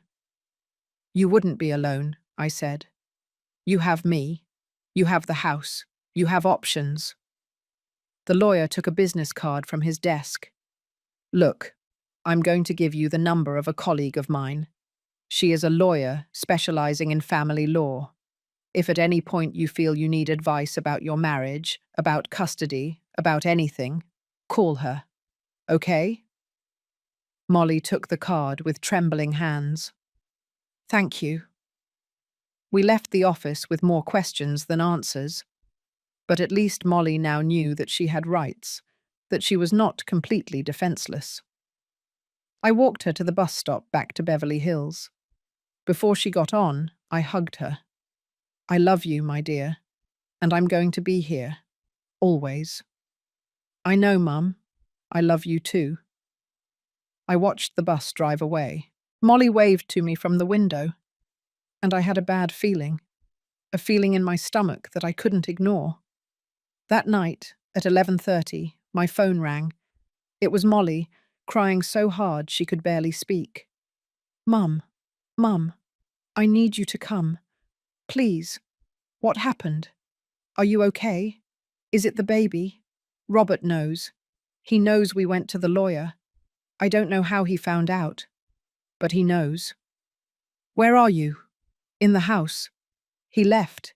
He said horrible things, Mom. He said that I was ungrateful, that he had been so good to me and I was paying him back like this, that you had brainwashed me. I'm on my way. Don't move. Do you hear me? Don't move. Hurry, Mom. Please. I hung up and ran out. I didn't even change out of my pajamas. I put on a sweater and ran down the stairs of my building, almost flying. There were no taxis on the street. I had to walk 4 blocks to a main avenue. Finally, I found one. Beverly Hills, Magnolia Street. And hurry, please. The journey was eternal. Every red light was torture. Every slow car was an unbearable obstacle. When we finally arrived, I gave the taxi driver $200 and told him to keep the change. I ran toward the house. The door was ajar. "Molly?" I found her sitting on the stairs, hugging her knees. She was trembling. I sat next to her and hugged her. "I'm here now. It's over." "It's not over, Mum. This is just beginning." She was right. This was just beginning, and the worst was yet to come. That night I stayed with Molly. I wasn't going to leave her alone. Robert didn't return. His phone rang and rang, but she didn't answer. "Let it ring," I told her. "Let him calm down first." "He's not going to calm down, Mum. He's furious. I've never seen him like this." "What exactly happened? How did he find out?" She wiped her tears with the back of her hand. "I don't know. I got home around 6 o'clock. He was already here. That was strange because he usually gets home after 8 o'clock. He was sitting in the living room with the lights off, just sitting there, in the dark." A chill ran down my spine. "And what did he say?" "At first, nothing. He just looked at me. Then he asked where I had been. I told him I had gone shopping with you. He asked me what I had bought. I showed him the dresses. He threw them on the floor." Molly trembled as she spoke. "Then he said, 'Were you shopping or were you with a lawyer?'" I froze, Mum. How did he know? I didn't tell anyone. Only you. Did someone see you? Someone you know? "I don't know. Maybe. The lawyer's office is in Boston. There are a lot of restaurants and coffee shops there. Someone could have seen us and told Robert. Or maybe he's following you." She looked at me with wide eyes. "Do you think he would follow me?" It wouldn't be the first time a jealous man has followed his wife. Robert is not jealous. He's protective. My love, there's a very thin line between protection and control, and Robert crossed it a long time ago. I made herbal tea for both of us. We sat on the living room sofa. Outside it had started raining again. The sound of the water against the windows was the only thing that broke the silence. "What else did he tell you?" "He said that I was ungrateful, that any woman would be happy to have a husband like him, that he gave me everything and I only paid him back with distrust. I told him that I had only gone to consult about the papers I signed, that I wanted to make sure everything was all right." "And what did he say?" "He yelled. I had never heard him yell like that. He said that we didn't need lawyers meddling in our marriage, that family problems are resolved in the family, that you had turned me against him from the beginning." "I didn't turn you against him. I just gave you tools to protect yourself." "I know, Mum. I know now." Molly's phone vibrated. It was a message from Robert. "What does it say?" She read out loud. "I'm at my parents' house. I need to think. We'll talk tomorrow. But I want you to know that this has to end. Either you are completely with me, or you are not with me at all. You decide." "It's an ultimatum." "Yes." "And what are you going to do?" Molly put her hands on her belly. Her small belly was barely noticeable under the loose t-shirt. "I don't know. I have a baby on the way. I can't raise a child alone." "You wouldn't be alone. You would have me, and you would have your house, and your job." "Robert wants me to resign from work." "Of course he does, because as long as you have a job, you have independence, you have your own money, you have a life outside of him." "Mum, you sound like you hate Robert." "I don't hate him. I don't even really know him. But I hate what he's doing to you. I hate seeing how you're slowly disappearing." She started crying again. That night, she cried so much that I thought she wouldn't have any more tears left. At 3 o'clock in the morning, she finally fell asleep. I stayed awake, sitting in a chair next to the sofa where she was sleeping. I didn't want to leave her alone for a second. I thought about everything that had happened. At the wedding, about the maid's uniform, about Robert's face when he saw the deed to the house, about how everything had gradually gotten worse. And I wondered what would have happened if I hadn't given her the house, if everything would have been different, if perhaps Robert would have been a better husband, if he hadn't felt threatened. But then I thought of Gloria, Robert's sister, about how she had lost everything, about how her mother hadn't protected her. And I knew I had done the right thing. The next morning, Molly woke up with swollen eyes. I made coffee and found bread in the cupboard. We ate breakfast in silence. "I have to go to work," she said suddenly. "Are you sure? Can you call and say you're sick?" "No, I need to go. I need to do something normal, something that reminds me who I am." I understood her. Sometimes the most important thing in the middle of chaos is to maintain a routine, something that anchors you to reality. "Do you want me to go with you?"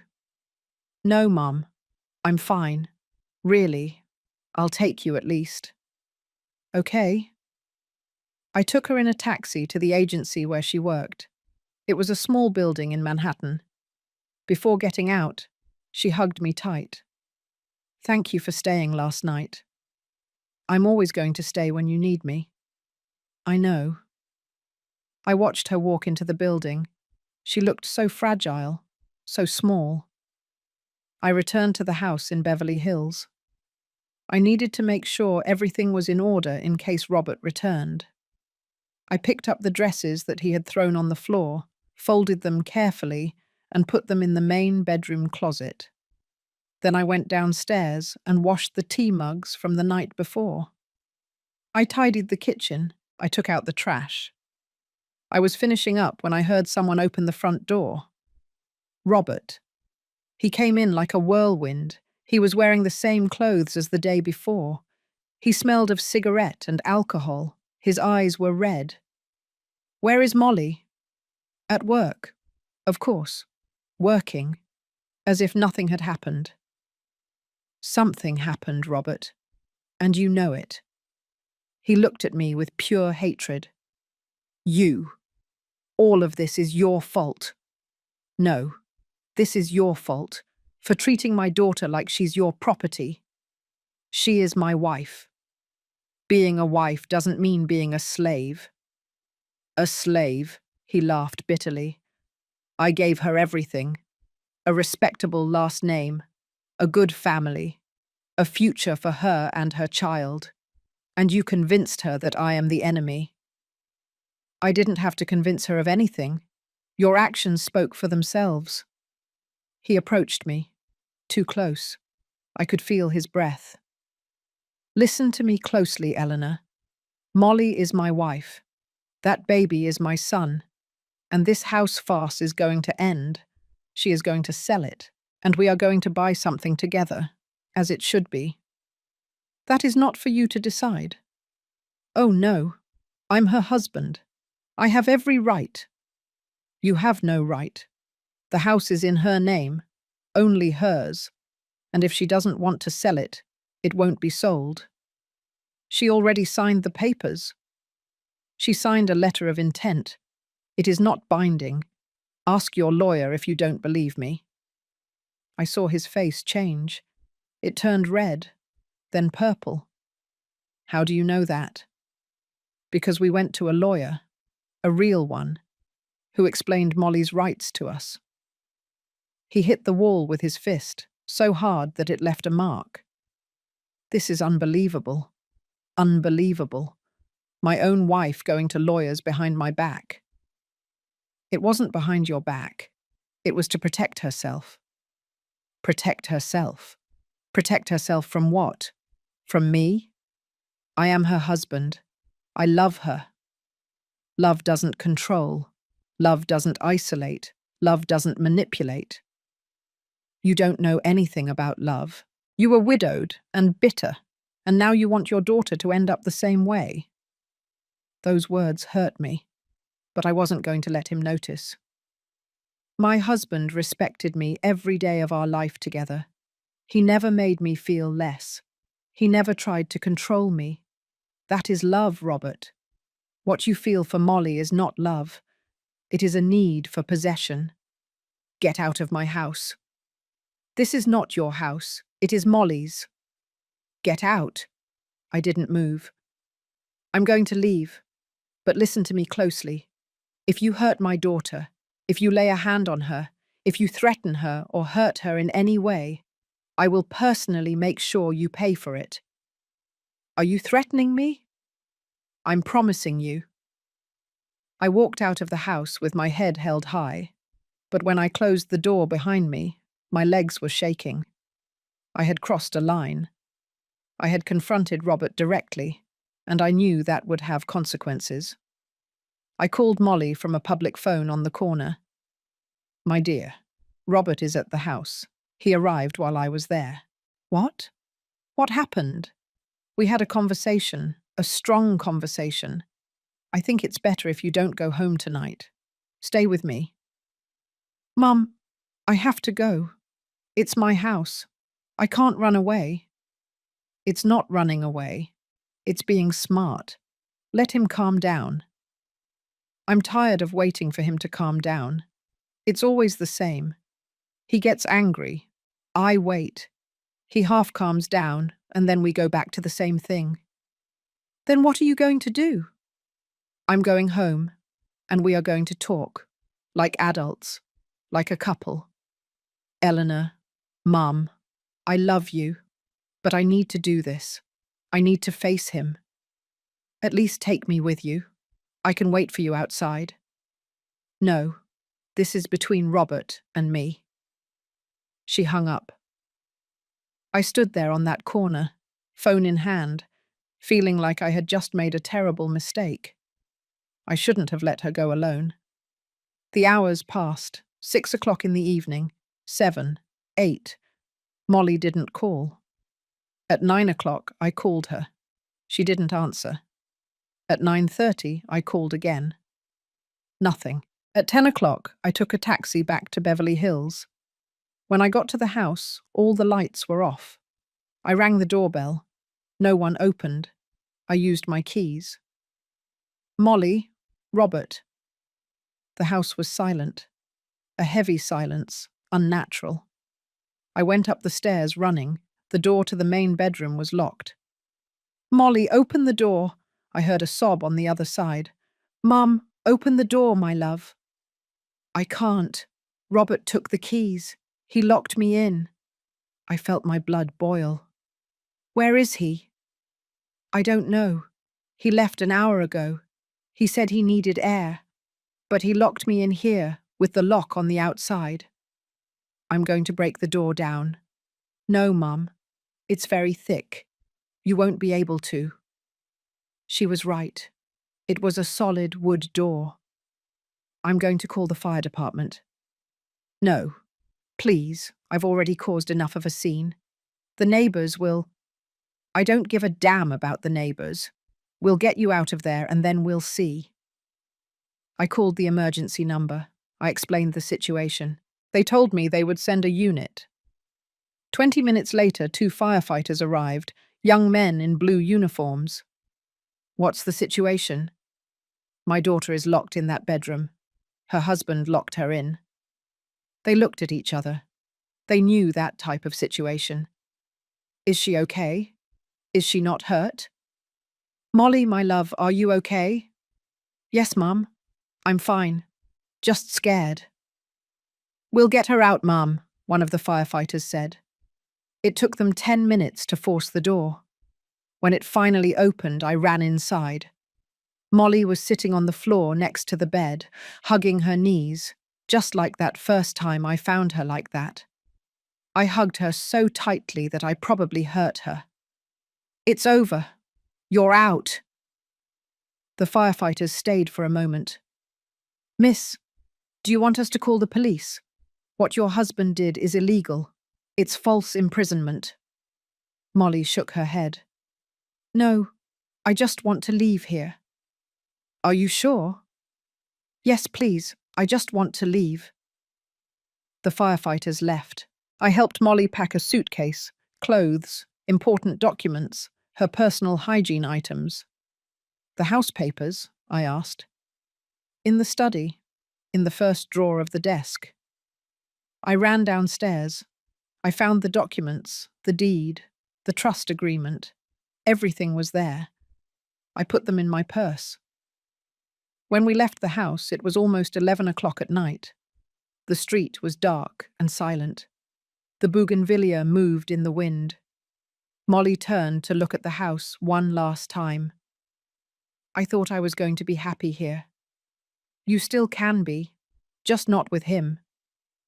I'm pregnant, Mum. 4 months pregnant. What am I going to do? You are going to be a mother. You are going to raise your child with dignity and love. And you are going to teach him or her that never, ever does anyone have the right to lock you in. That night, Molly slept in my bed, just like when she was a little girl and had nightmares. And I stayed awake, watching, protecting, because I knew this wasn't over. Robert was not going to accept her leaving just like that. The storm was just beginning, and the worst was still to come. The next 3 days were hell. Robert called constantly. He left messages, some full of apologies, others full of threats. My love, forgive me. I don't know what happened to me. I was so angry, so confused. Please come back. I promise it will be different. And then, 2 hours later, if you don't come back, I'm going to make you regret it. That baby is mine too. You can't take him away from me. My family has lawyers. The best. We are going to take custody away from you. Molly listened to the messages and cried. I deleted each one after she listened to it. He can't take custody away from you, I told her. You have nothing to worry about. But his family has money, Mum. They have power. What if they can? They can't. You haven't done anything wrong. He was the one who locked you in. He was the one who mistreated you. On the 4th day, Mrs. Harrington showed up at my door. She rang the doorbell at 10 o'clock in the morning. When I opened it, she was there in her designer coat and dark glasses. I need to talk to Molly. She doesn't want to talk to anyone from your family. I am her mother-in-law. I have a right. You have no right. Leave. Eleanor, don't be ridiculous. This can be fixed. They are a married couple. They have a baby on the way. They just need to talk. Your son locked my daughter in, with a lock, as if she were a prisoner. He was upset. Men do things when they are upset. That is not an excuse, and it never will be. You are the one who has caused all this, with your damn house, with your need to control Molly. I didn't lock her in. Your son did. Mrs. Harrington pursed her lips. Robert is devastated. He's not eating. He's not sleeping. He just cries and asks for her. Then let him come and beg her forgiveness on his knees. And even then, I don't know if she should forgive him. They are husband and wife, before God. God does not approve of mistreatment. She was silent for a moment. Then she took an envelope from her purse. This is an offer. From my husband. An offer? If Molly returns to Robert, my husband will give her an apartment in her name. Only hers. As compensation. I couldn't believe what I was hearing. Are you telling me you want to buy my daughter? It's not buying her. It's securing her future. Her future is secured. She has a house, the one I gave her. And she has her dignity, which your son almost took away from her. That house is not enough. Mr. William is offering something much better. In Midtown, 3 bedrooms, 2 parking spaces. I don't care if he's offering a palace. My daughter is not going back to a man who locked her in. Mrs. Harrington put the envelope away. This is a mistake. We are all going to regret this. The only thing I regret is not having seen what kind of family you are sooner. She left without saying more. When I closed the door, I was shaking with rage. Molly had heard everything from the living room. An apartment in Midtown. It doesn't matter where it is. It's not worth your freedom. But, Mum, it's a good offer. And with the baby, you need to be safe, peaceful, not with a man who locks you in when you don't do what he wants. She sat on the sofa. She looked so tired. I don't know what to do. Yes, you do. Deep down, you know. That afternoon, we went with the lawyer that Mr. Davis had recommended. Her name was Sarah Thompson. She was about 40 years old and had a direct look that inspired confidence. We told her everything, from the wedding to the false imprisonment. She took notes without interrupting. When we finished, she looked up. You have a very clear case of psychological violence and false imprisonment. We can proceed with a divorce lawsuit and request a restraining order. Restraining order? Molly asked. Leah. Yes, so Robert can't approach you. It's for your safety and the baby's. But he's the father of my child. And he will be able to see his child, but with supervision, at least until he proves he is not a danger. Molly started crying. This got out of control. We just wanted to be happy. I know, Sarah said softly, but happiness cannot be built on fear. And you are afraid of your husband. That is not right. We left the office with papers to sign. A divorce lawsuit, a request for child support, a temporary restraining order. Everything was becoming real, very real. That night, Molly finally made her decision. I'm getting a divorce. Are you sure? No, but it's the right thing to do. For me, for my baby. I hugged her as tightly as I could. I'm proud of you. I'm so scared, Mum. I know, but I'm here, and I'm never going to leave you alone. The next day, we signed the papers. The lawyer presented everything to the judge. Robert received the notification 3 days later. And then the real hell began. Calls, messages, appearances at my building, calls to Molly's work. But she stood firm. I'm not coming back, she told him over the phone one night.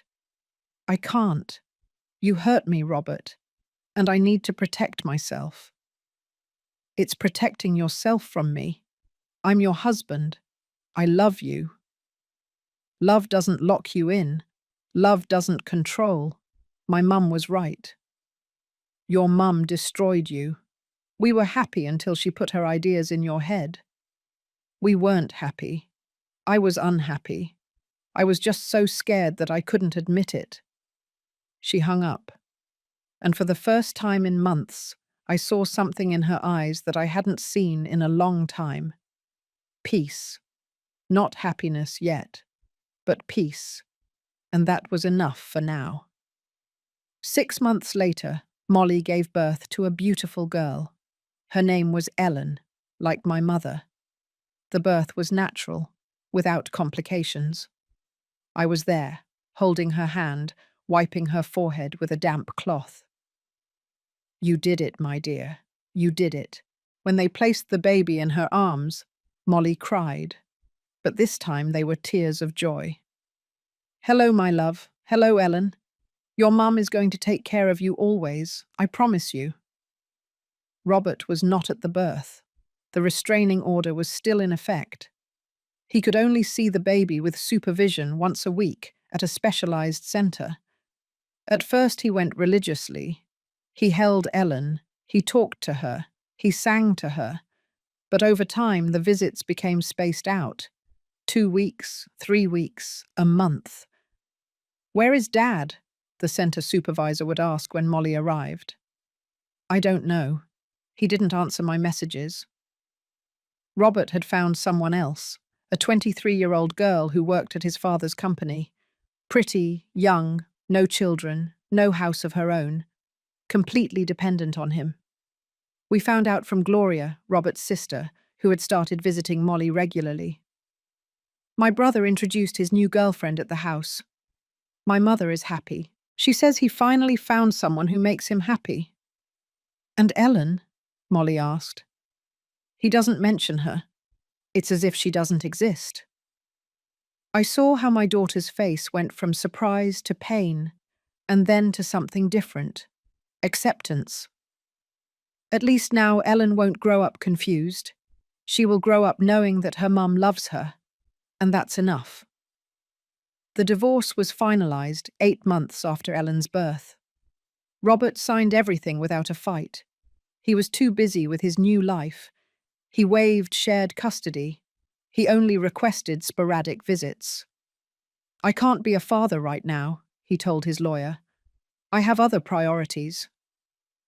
The child support that the judge ordered him to pay was generous, but Robert almost never paid it on time.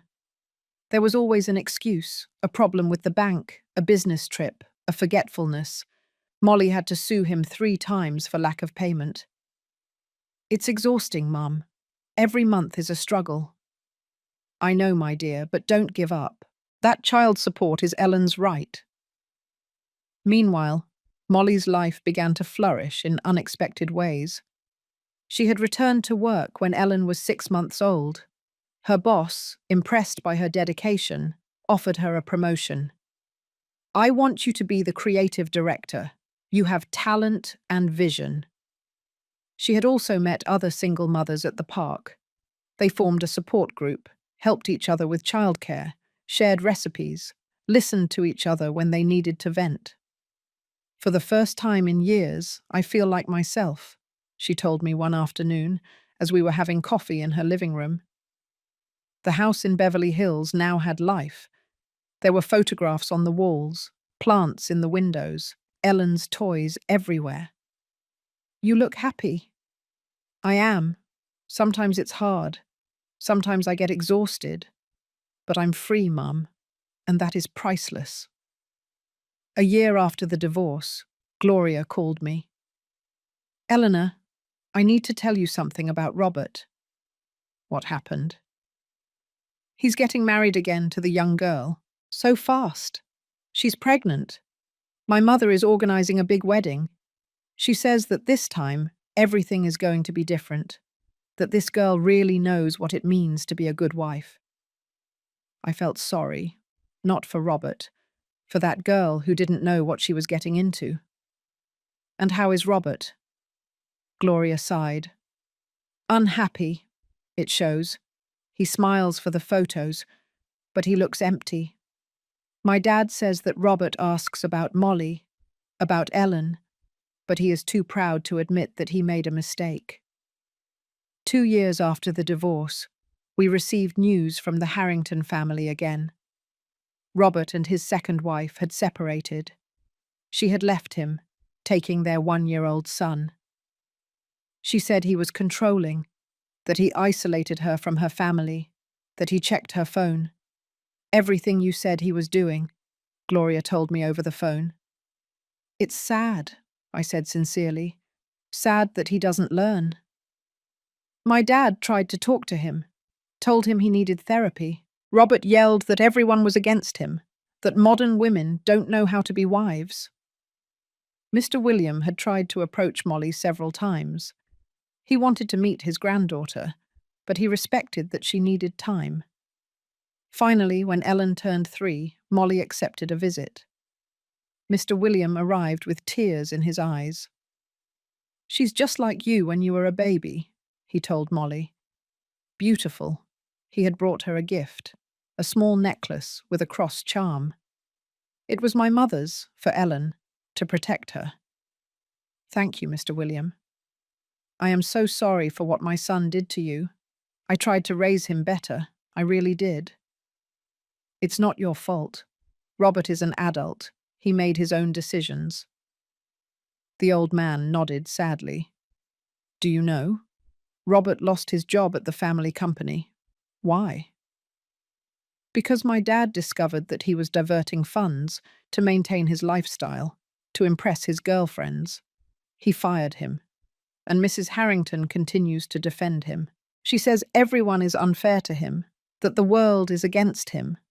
But I am tired, very tired. 3 months later, Mr. William passed away, a heart attack while he slept. Molly went to the funeral. She took Ellen, who already understood that this older gentleman was her grandfather. Robert was there. He looked gaunt, older than his 32 years indicated. When he saw Molly, he approached her. "Thanks for coming. I'm sorry for your loss. He loved you very much. He always defended you." "I know." Robert looked at Ellen. The girl had Molly's dark hair and his green eyes. "She's beautiful." "Yes." I ruined everything, didn't I?" Molly didn't answer immediately. Then, in a soft but firm voice, she said, "Yes, you ruined it, but I built something better from the ruins." He nodded. A tear rolled down his cheek. "I'm sorry. For everything." "I know." It was the last time they spoke. Years later, I heard that Robert was still alone. He lived in a small apartment. He worked at a company that wasn't his family's. His mother visited him often, still blaming the world for his unhappiness. And I thought about how life always collects its debts. Robert had wanted to control. He had wanted to possess.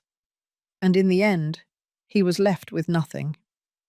While Molly, who had had the courage to leave, to rebuild herself, to choose her freedom, had everything. He once called me crazy when I told her not to sell the house. Years later, I saw him alone at his father's funeral, with that empty look of someone who knows he lost the best thing he had. Life always collects its debts. Always. Today, Ellen is 7 years old. She is a brilliant girl, full of life and questions. "Grandma, why doesn't my dad come to see me?" It's the question that hurts me the most to hear, but Molly has learned to answer it with honesty. "Because your dad is lost, my love. Sometimes adult people get lost and don't know how to find their way back. And will he find it someday?" "I don't know, my darling. But what I do know is that you have a lot of love. From your mum, from your grandma, from all the people who love you." And it's true. Ellen is surrounded by love. The house in Beverly Hills continues to be the refuge for both of them. Molly never sold it. She never considered it after that night. The bougainvillea has grown so much that it covers almost the entire back wall. The fountain continues to sing with the water falling over the tiles. And in the afternoons, Molly and Ellen sit on the main bedroom balcony to watch the sunset. "This place saved us," Molly told me a few months ago. "Not just physically, emotionally. Having a place of my own, something that no one could take away from me, gave me the strength to keep going. That's why I gave it to you, my dear. I know, and I thank you for it every day." Molly is now creative director of a large agency. She earns well, has savings, and has started investing. "I want Ellen to have what I had," she tells me. Security, options, the certainty that she will never completely depend on anyone. She has also met someone. His name is Jeff. He is an elementary school teacher. Divorced too, with a daughter Ellen's age. They are not in a hurry. They have only been dating for 6 months. But what I see in them is different from what I saw with Robert. I see respect. I see that he listens to her. I see that he consults her before making plans. I see that he doesn't try to change her. "It's strange, Mum," Molly told me last week. "With Robert, I always felt like I had to be less so he could feel like more. With Jeff, I feel like I can be everything I am." That's how love should be, my dear.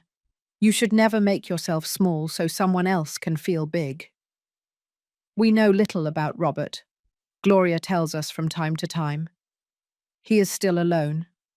He has had some girlfriends, but no relationship lasts. He continues to blame everyone but himself for his unhappiness. Mrs. Harrington died last year. Until the end, she defended Robert. Until the end, she blamed modern women for not knowing how to be wives. Gloria finally gathered the courage to get a divorce 3 years ago. She now works again at the family company that was left in her hands after Mr. Williams' death. "Your mum inspired me," she told me at a dinner we had at the house. "Seeing how she protected Molly made me realize that I also deserved protection, even if I had to give it to myself." This afternoon, I am sitting in the patio of the Beverly Hills house. Ellen is playing with her dolls near the fountain. Molly is in the kitchen preparing iced tea. I look around and I see everything we built from those ruins. I see a strong mother raising her daughter with love and dignity. I see a happy girl who knows she is loved. I see a house full of life and laughter. And I think about that night at the Grand Ballroom in Dallas, about the maid's uniform, about Robert's face when he said, "Perfect. She's going to need this at home." I think about how I took the box with the documents out, about how everything changed in that moment. And I realized that it wasn't the house that saved Molly. It was knowing that she had options. It was knowing that she was not trapped. It was knowing that her mother had loved her enough to give her the freedom to choose. Ellen runs toward me. "Grandma, when I grow up, am I going to have a house too?" "Yes, my love. Your mum and I are going to make sure of that. So no one can lock me in." I freeze. Molly comes out of the kitchen. "What did you say, my darling?" "I heard you telling Uncle Jeff that my dad locked you in and that's why you left." Molly kneels in front of her. "Yes, my love. But that's over now. And the important thing is that I learned something. I learned that we should never, ever let anyone take our freedom away. Do you understand?" "Yes, Mummy. And that's why we have this house. To always be free." "Exactly." Ellen hugs her mum and then runs off to play again. Molly sits next to me. She takes my hand. "Thank you, Mum, for everything. For the house. For believing in me when I didn't believe in myself. For staying that night. For all the nights. You have nothing to thank me for. You are my daughter. I will always protect you. And I am going to protect Ellen. I am going to teach her what you taught me, that true love doesn't control, that freedom is not selfishness, that a woman must always have something of her own." We sit watching Ellen play. The sun is setting. The bougainvillea looks even more beautiful in the golden light of the sunset. And I think about all the women who are listening to this story, the ones who are in difficult marriages, the ones who are afraid to leave, the ones who think they have no options. I want them to know something. There are always options. There is always a way out. There is always hope. Sometimes we just need someone to remind us of it. Sometimes we just need a house, or a job, or a friend, or a mother who tells us, "You can do it. You are worthy. You deserve to be free." That night at the ballroom, when I took those documents out of the blue velvet box, I didn't know how this story was going to end. But now I know. It ended with freedom, with dignity, with love. And that is all a mother can wish for her daughter. If my story helps even a single woman open her eyes, it will have been worth it. If my decision inspires even a single mother to protect her daughter, I will have fulfilled my purpose. Because in the end, true love is not controlling. True love is giving wings. And sometimes, those wings take the form of a deed, of a house, of a way out. Thank you for listening to me until the end.